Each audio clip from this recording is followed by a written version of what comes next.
Jadi menurut aku ya lebih merangkul mereka sih, terutama kota-kota kecil di Indonesia. Untuk kedepannya akan bisa lebih baik lagi, untuk kemajuan kepentingan bersama memajukan Indonesia. Nah, menurut lu nih perhatian pemerintah terhadap komunitas untuk ekstrim sport ini ya, itu gimana? Sejauh ini sudah bagus, cuman kayak, masih kurang gitu.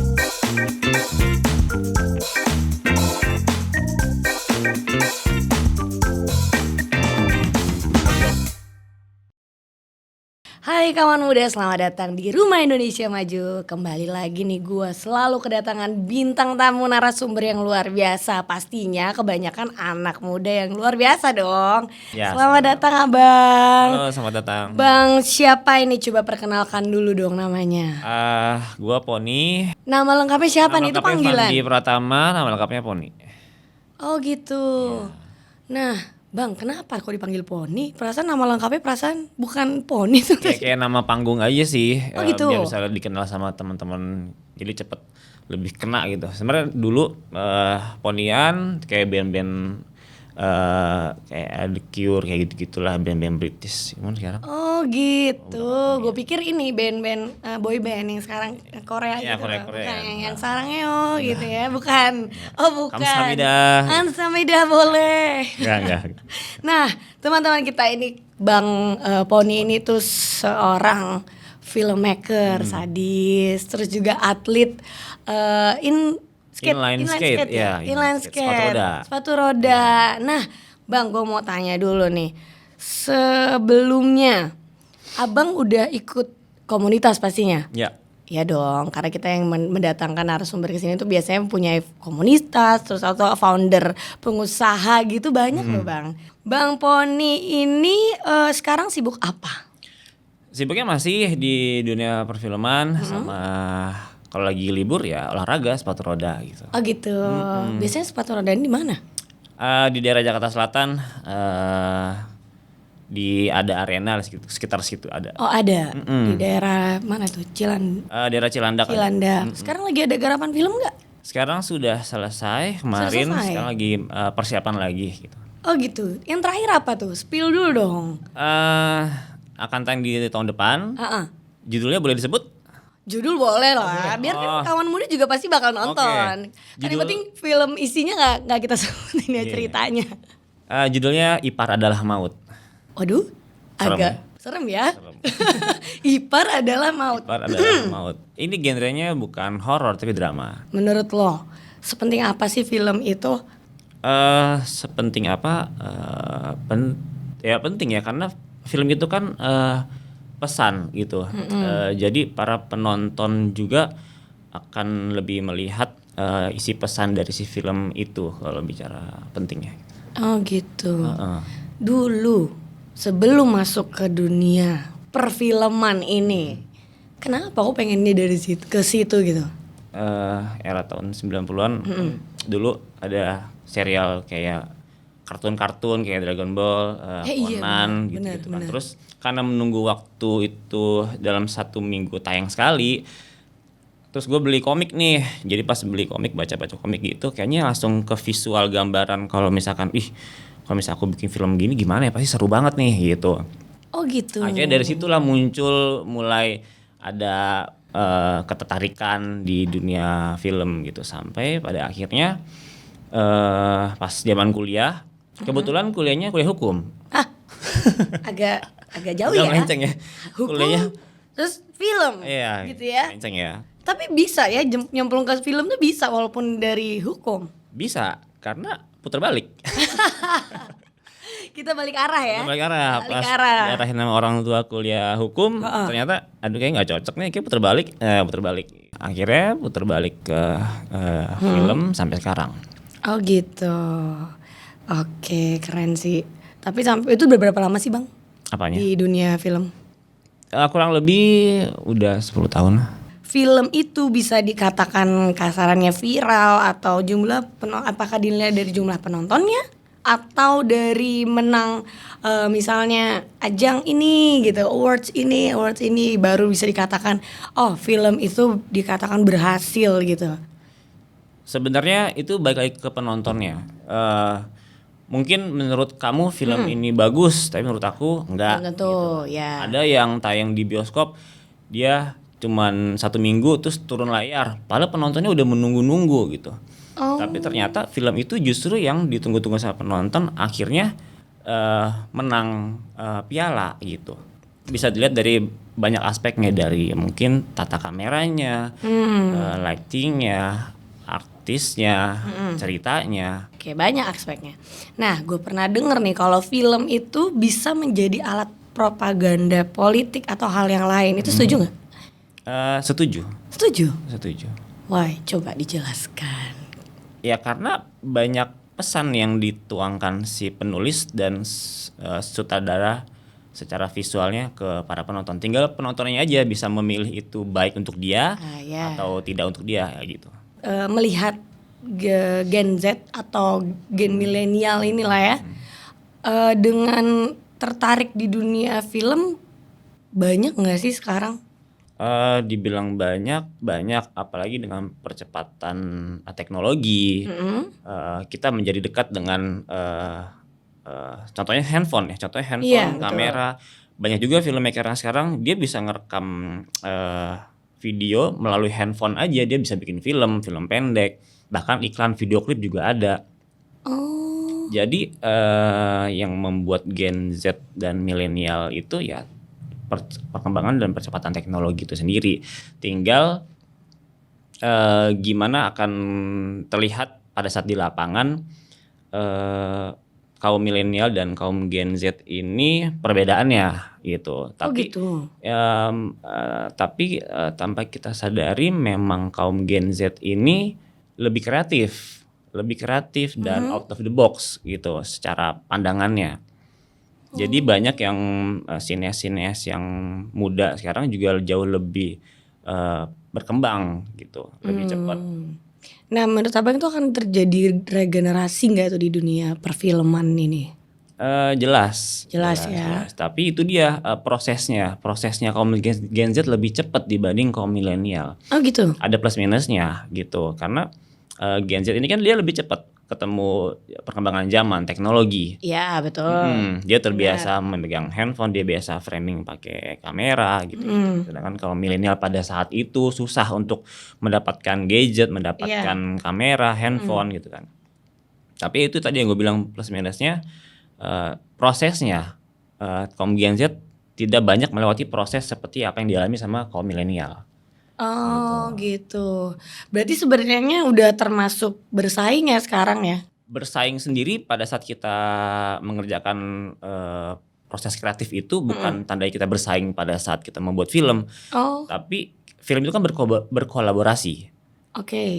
Senior ataupun junior itu kita sama-sama melihatnya ya sama gitu. Departemen makeup, wardrobe, talent atau art atau penyutradaraan kamera, ya itu kita sama gitu. Kamu junior, kamu senior, nggak ada istilah itu gitu. Selagi kita masih satu visi yang sama, kita membuat kertas menjadi visual, yaitu terjadilah kolaborasi sendiri gitu. Untuk saingan itu satu sama lain sebenarnya lebih ke hasilnya. Oke, misalkan aku buat film, hasilnya A. Teman aku buat film hasilnya B, itu baru bersaing. Terjadinya kompetisi di festival film dan lain-lain. Oke, berarti itu terbuka ya, persaingan itu terbuka ya di dunia film ini sebenarnya, ya kan? Oke, nah tips lo nih untuk kawan muda di rumah yang akan mau memulai atau menggeluti di bidang perfilman, gimana nih Bang? Coba kasih tips and trick. Tipsnya konsisten sih. Konsisten. Ya kalau kita nggak konsisten, ya kayaknya ibaratnya kayak kamu kerja hanya untuk mendapatkan uang aja. Oke. Tapi kamu tidak konsisten di pekerjaan kamu tidak ada passionnya di dunia film, ya jadi buat apa? Jadi kamu tidak menuangkan seni dan jiwa kamu ke dalam film ini gitu. Jadi menurut aku ya konsisten ya, karena memang sih banyak ya kawan muda tuh yang ya udah yang penting tujuannya adalah mencari cuan gitu ya, tidak benar-benar digeluti di situ gitu ya, tidak konsisten. Penting gue dapet duit, selesai, habis itu pulang udah. Gitu, oke. Itu yang membuat sinias-siniasnya yang baru terjun tiba-tiba dia udah hilang gitu. Banyak Bang? Banyak, sama mental mungkin ya. Kayak di semua tempat harus butuh mental sih memang. Iya. Itu udah paling utama. Mental, bukan mental dimarahin sebenarnya, mental pulang pagi aja. Oh gitu, kalau buatan film tuh sering Mental pulang fisik pagi? aja enggak. Oh enggak. Enggak yang pulang pagi enggak. Selalu nggak pulang pagi gitu ya, tapi ada beberapa pasti pulang pagi lah ya. Minimal subuh lah. Sama Enggak. aja. Cuma Enggak. beda berapa jam tuh, subuh dan pagi. Oke, selain bidang film atau menjadi filmmaker, kan Bang Poni ini juga atlet ya, atlet inline skate gitu. Nah, cerita dong soal pengalamannya bergelut di atlet ini. Mungkin teman-teman masih awam nama inline skate ya. Oh gitu. Jadi sebenarnya mungkin era tahun 90-an sampai sekarang mungkin ada beberapa orang yang menyebutnya rollerblade gitu. Padahal sebenarnya rollerblade itu adalah brand atau merek dari si sepatu roda sendiri gitu. Sebenarnya jenis olahraganya, jenis permainannya itu inline skate. Era tahun 90-an itu aku main sepatu roda masih kecil-kecil di area kompleks sampai sekarang. Yaitu dia konsisten aku terus bergelut di dunia sepatu roda sampai ketemu temen sama-sama di komunitas. Ternyata dia kerja di dunia perfilman. Oh gitu, jadi bisa. Dia aktor dan sutradara waktu itu. Oh, iya. Sampai sekarang pun masih. Cuman udah jarang aku kenal sama dia, terus aku terjun ke dunia film ya gara-gara dia gitu. Oh gitu, udah lama. Kalau dibilang nama atletnya itu udah ada ya sekitar 12 tahunan lah. Nah, kira-kira ada. 12 tahun lama juga ya. Oke, dari inline skate ini prestasi apa yang udah didapatkan? Untuk kejuaraan-kejuaraan di dalam negeri udah hampir beberapa aku dapat gitu. Sama yang di luar itu yang terbesar itu aku ikut kompetisi di Montpellier, Perancis. Itu tahun 2017. Setelah itu aku cedera, tangannya patah gitu. Oh, gara-gara kejuaraan itu? Setelah latihan. Lagi kompetisi juga di kompetisi. Jakarta, di daerah BSD. Wah, terus? Jatuh, patah, ya udah di situ kayak mengurungkan niat, kayak ya udahlah kayak gue cukup di sini aja gitu untuk ajang kompetisi apa segala macam. Berarti sempat mau stop nih di dunia inline skate? Sempet karena ya udah apalagi yang harus gue kejar gitu. Oh gitu. Pencapaian mungkin target ya udah ke sana, ke benua Eropa itu ikut kompetisi internasional itu ya udah menurut gue udah kayak ya udah selesai nih sampai sini gitu. Udah saatnya untuk regenerasi ke teman-teman yang lain. Nah, yang lu harapin nih dari kemajuan sepatu roda di Indonesia? Sebenarnya sarana prasarana yang harus diperbanyak lagi. Agar teman-teman ekstrim sport seperti BMX, skateboard, inline skate itu bisa banyak lagi berkembang gitu di kota-kota kecil dan kota-kota besar tentunya. Oke. Nah, menurut lu nih perhatian pemerintah terhadap komunitas untuk ekstrim sport ini ya, itu gimana? Sejauh ini sudah bagus, cuman kayak masih kurang gitu sih. Masih kurang ke wilayah-wilayah kota-kota kecil terutama gitu. Untuk wilayah-wilayah kota besarnya udah cukup bagus. Oh gitu. Cuman justru yang animo terbesar di kota-kota kecil itu sendiri yang harus kita telusuri, kita gapai ke sana, kita rangkul untuk mereka biar ada bibit-bibit perkembangan teman-teman bisa regenerasi lagi gitu sebenarnya. Oh gitu. Tapi sebenarnya kalau kayak wahana yang di sini aja nih di daerah kota ini tuh lumayan. Udah maksudnya memumpuni lah gitu untuk kalian berekspresi atau kalian latihan atau kalian apa ya? Berkumpul di situ untuk latihan bareng gitu. Itu udah memumpuni enggak? Enggak terlalu ya, masih kurang lah gitu. Sebenarnya dari pemerintah sendiri udah membuatkan arena di Jakarta ini arena standar internasional. Oke. Itu ada di daerah Pasar Bo. Oh. Itu sangat bagus gitu. Cuman kita butuh lebih gitu. Maksudnya itu kan di daerah Jakarta Timur, mungkin di daerah Jakarta berarti maksudnya perwilayahan banyak gitu ya. Ada di Kalijodo pun sudah ada. Oh, udah ada. Cuman kendalanya adalah di maintenance-nya gitu. Yang kembali lagi pemerintah kurang responsif untuk melihat karena kan itu kan outdoor. Iya, betul. Karena hujan, panas, hancur itu dia punya floor-nya. Sayang dong ya tempat-tempat yang sudah ada maksudnya yang tadi udah standar internasional pun kalau misalnya tidak di maintenance juga sayang ya. Itu dia akhirnya kita sendiri yang inisiatif secara komunitas untuk memaintain si arena skatepark itu sendiri. Kita yang menjaga secara komunitas dicat atau ditambal, kita semen segala macam gitu. Ini kalau di Eropa itu yang aku lihat tuh mereka menamainya skate plaza. Jadi skate plaza itu kayak mungkin di Jakarta udah beberapa ada kayak di Duku Atas itu ada arena skatepark tapi dia ada pedestriannya bangku-bangku atau pinggir tanaman itu dia sengaja dibuat marmer yang proper agar teman-teman extreme sport bisa main di situ. Gitu. Jadi mungkin kan teman-teman juga ada keinginan bermain tidak hanya di skatepark tapi dia mainnya di arena street atau jalanan. Makanya pemerintah atau di negara Eropa sendiri dia membuat si skate plaza itu. Itu udah diterapkan di Jakarta. Udah. Kota-kota besar di Indonesia sudah, cuman masih kurang, masih terasa kurang. Mungkin anak muda itu kan lebih suka berekspresi, pengen tampil. Kalau di arena skatepark kan yang melihat cuma hanya itu aja. Gitu. Kalau di arena pedestrian banyak orang. Betul. Jadi pusat perhatian. Betul. Di videoin film itu yang membuat dia mungkin lebih berekspresi kan. Lebih berekspresi, betul. Gitu. Dan percaya dirinya mereka itu jadi lebih meningkat ya anak-anak muda ini ya. Oke, di dunia film sama olahraga ini tuh kan sangat dekat pastinya untuk anak muda gitu kan ya. Yang lu lihat gitu Bang, peran saat anak muda ke sana itu kontribusi dari pemerintah tuh ada gak sih?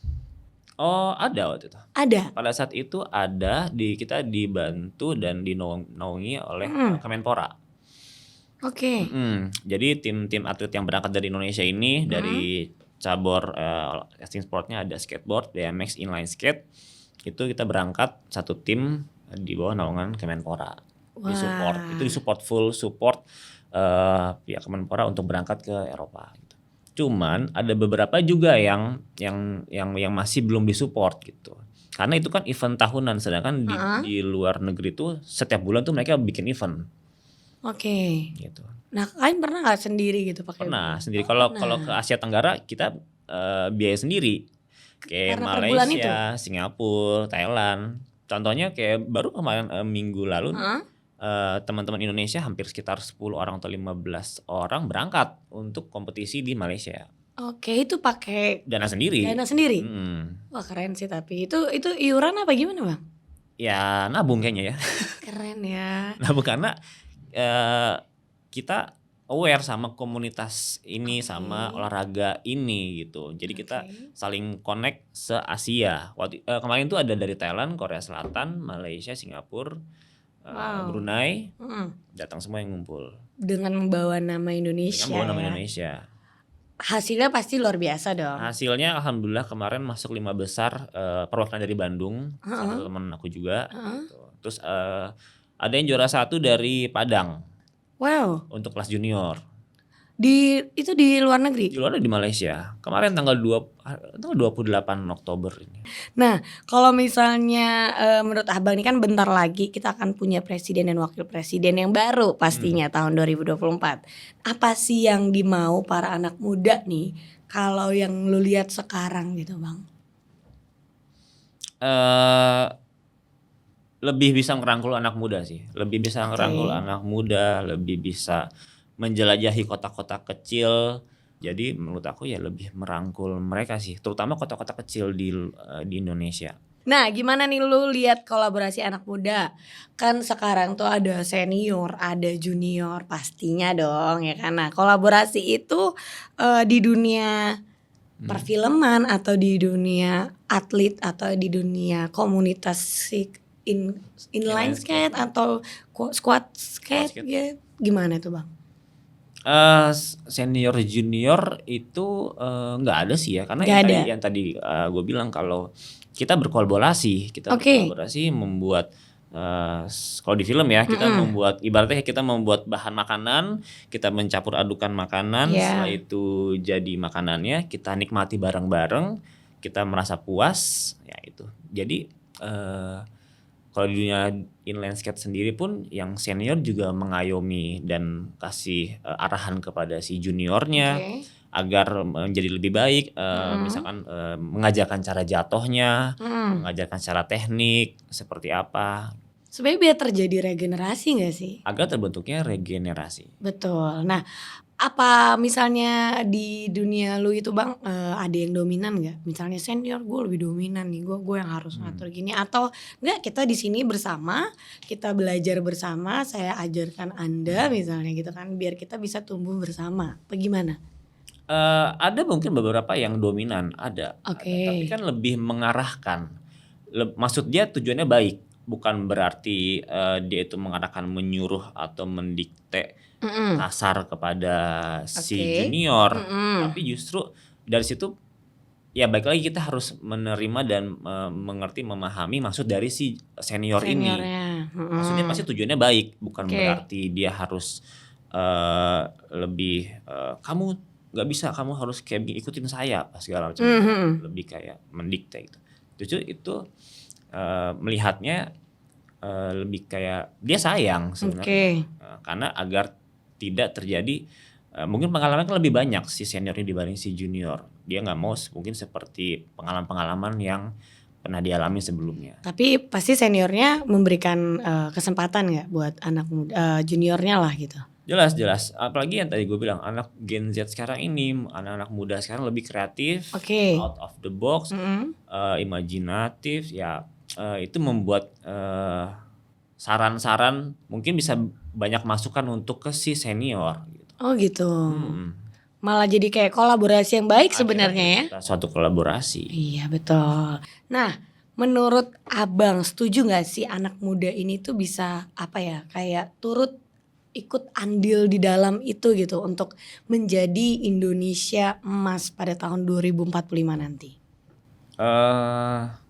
Setuju banget ikut andil ke dalam kegiatan ini, karena ya tadi gue bilang, maksudnya anak-anak muda sekarang mereka sangat kreatif out of the box. Akhirnya tercipta kolaborasi kreatif, jadi untuk kedepannya akan bisa lebih baik lagi untuk kemajuan kepentingan bersama memajukan Indonesia. Oke. Nah sebelum nih terakhir ya, kita sebelum mau tutup, ada pertanyaan terakhir. Gue cuma pengen tahu nih Bang, apa sih mimpi dari Bang Poni sendiri untuk Indonesia itu bisa menjadi Indonesia yang maju gitu? Pertama ya, kalau mimpi gue adalah Indonesia bisa lebih maju, terbebas dari hutang. Anak mudanya lebih bisa bergerak lagi. Akhirnya tercipta bibit-bibit muda yang bisa menjadi pemimpin ke depannya untuk tercapai Indonesia makmur, sejahtera, dan lebih maju lagi. Bang, berarti kan kalau dari yang gue dapat nih ya dari lu ya, kalau segala sesuatu kegiatan yang positif pastinya untuk anak muda tolong dirangkul gitu ya, biar kita mengurangi kegiatan-kegiatan negatif di luar sana, supaya anak-anak muda atau kawan muda di rumah terutama di Indonesia ini tidak ada lagi hal-hal yang bukan menjelekkan nama Indonesia, malah harus mengharumkan nama Indonesia mau di nasional ataupun di internasional. Dan pastinya semangat anak muda itu pasti luar biasa menggebu-gebu. Semoga anak muda juga bisa ikut turut andil dalam segala hal yang memajukan Indonesia. Setuju? Mantap. Setuju. Oke, terima kasih Bang Poni. Kesempatannya udah datang ke Rumah Indonesia Maju. Semoga sukses terus di dunia perfilman. Semoga nanti film yang baru bisa tayang dan viral. Bukan viral. Sukses. Beda kalau viral. Viral udah. Oh, viral udah. Itu dari viral terciptanya jadi akhirnya film. Oke, semoga sukses film Ipar Adalah Mautnya. Terus sukses di atlet inline skate-nya dan komunitasnya juga semakin baju nantinya, bisa membawa nama Indonesia ke kancah internasional lagi. Amin.